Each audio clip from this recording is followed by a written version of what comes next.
10 مرلے کا یہ گھر جس کے ایک طرف آگے برآمدہ اور بڑا سا صحن تھا اور اس پر مکمل طور پر نصرت بیگم کی اجاراداری تھی۔ اولاد پر تو روک تھا ہی، اب دونوں بہوؤں کو بھی خوب ہی دبا کر رکھا ہوا تھا۔ مجال تھی جو ان کے کسی کام میں کوئی کوتاہی ہو۔ وقت پر ناشتہ، کھانا اور استری شدہ کپڑے ان کے اپنے اصول، قاعدے اور قانون تھے جو آتے ہی دونوں بہوؤں کو ازبر کروا دیے گئے تھے۔ لیکن ان سے چوک تو تب ہوئی جب تیسری بہو گھر آئی، ان کی اکلوتی بہن کی نازو پلی بیٹی، جس کے ساتھ ٹرک بھر کر جہیز آیا تھا۔ دونوں نندوں کو سونے کے سیٹ، نصرت بیگم کو جراؤ کنگن اور بھابھیوں کو ہیروں کے ٹاپس، روشان کو امریکہ کا ویزا۔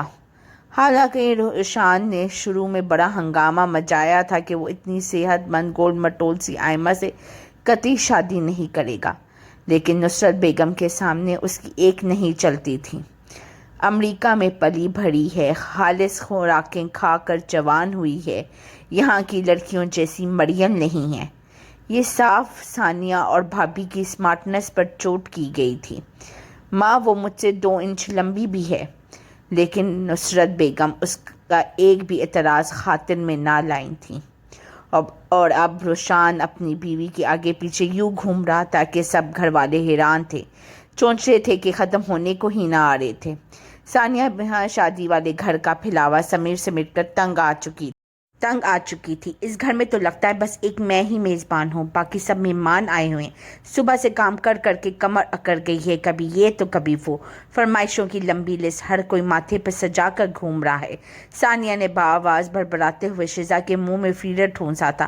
بھابھی ایک کپ چائے بنا دیں۔ ٹک ٹک پہلے دروازہ بجا تھا اور پھر شانی کا چہرہ موا فرمائش نمودار ہوا تھا۔ بڑی بھابھی سے کہہ دو کہ وہ تو دوا کی میڈیسن لینے گئی ہیں، فیور ہو رہا تھا اسے۔ اچھا آ رہی ہوں۔ لبوں پر کئی جملے آتے آتے رک گئے۔ اندر ہی اندر چلتے ہوئے اس نے کچن کا رخ کیا۔ لاؤنج میں ہونس محفل جمع آئی ہوئی تھی۔ اپنی 2 عدد بہنیں تو نظر ہی نہیں آتی، اور اس نازنین کے ہاتھوں کی مہندی تو نہ جانے کب اترے گی۔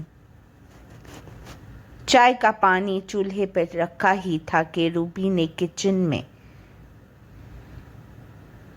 جھانکا۔ میں چائے کا کہنے آئی تھی، ساتھ نگرس تل لینا، اور آ جاؤ تم بھی لاؤنج میں، خوب محفل گرم ہے۔ وہ کہہ کر غائب ہو گئی۔ لو جی اب کہاں کا آرام۔ 2 کے بجائے 10 کپ بنا کر لاؤنج میں آئی۔ محفل خوب عروج پر تھی۔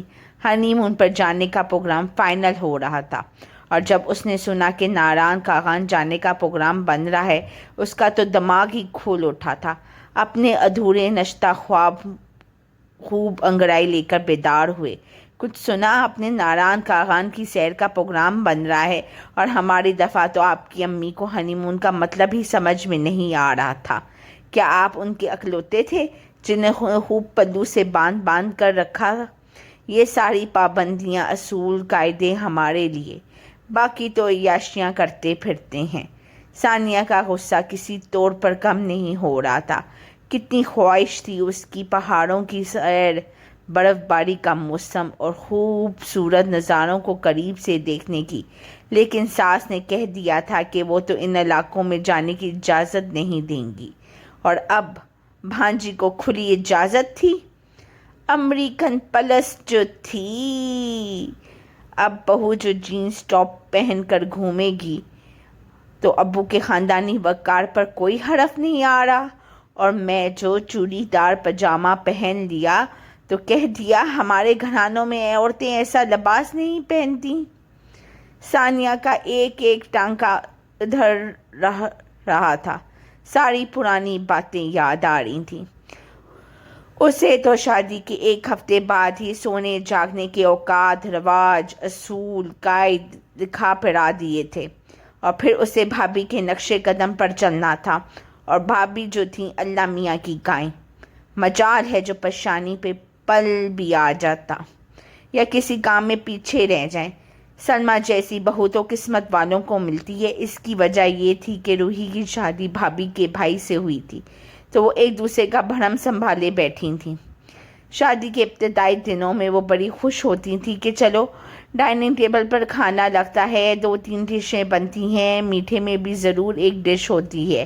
اور بعد میں جب یہ مشقت طلب کام خود کرنا پڑا تو اسے جی بھر کر کوفت ہوئی۔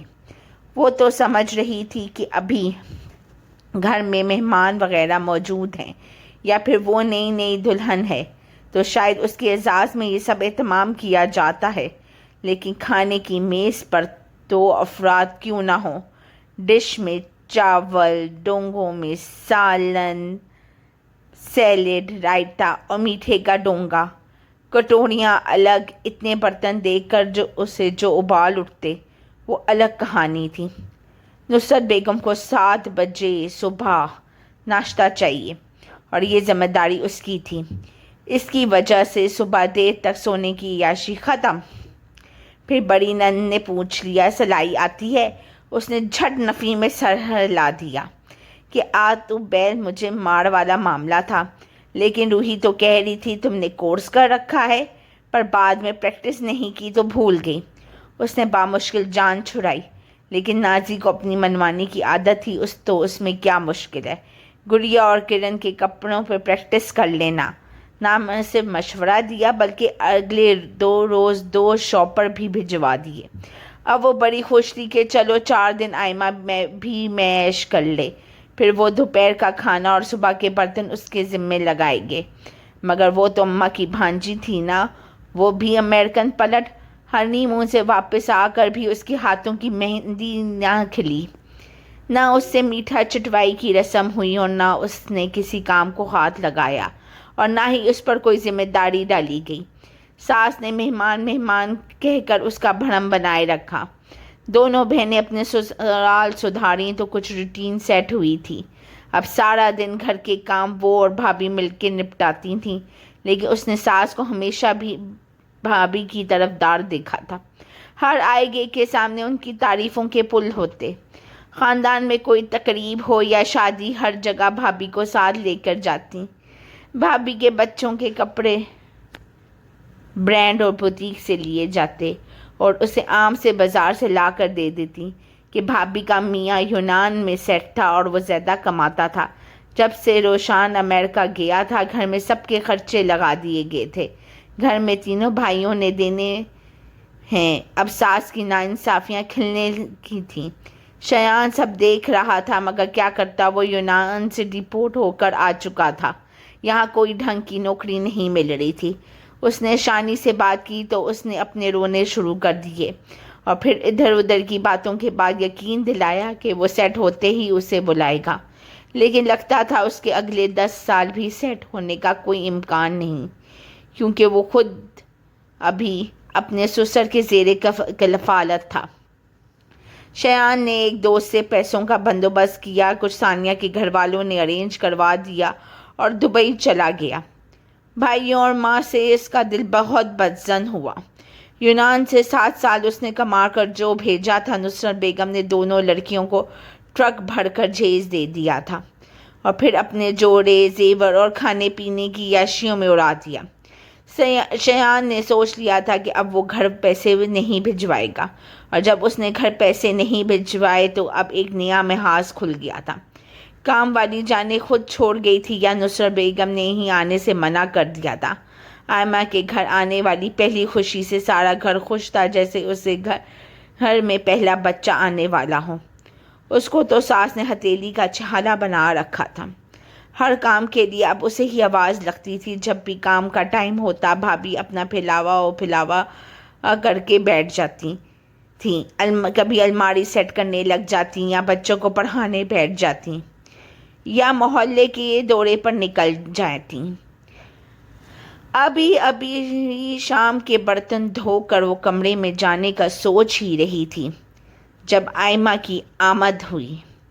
بھابھی مجھے مینگو ملک شیک بنا دو، کھانا تو مجھ سے ویسے ہی نہیں کھایا جا رہا ہے، عجیب سی طبیعت ہو رہی ہے۔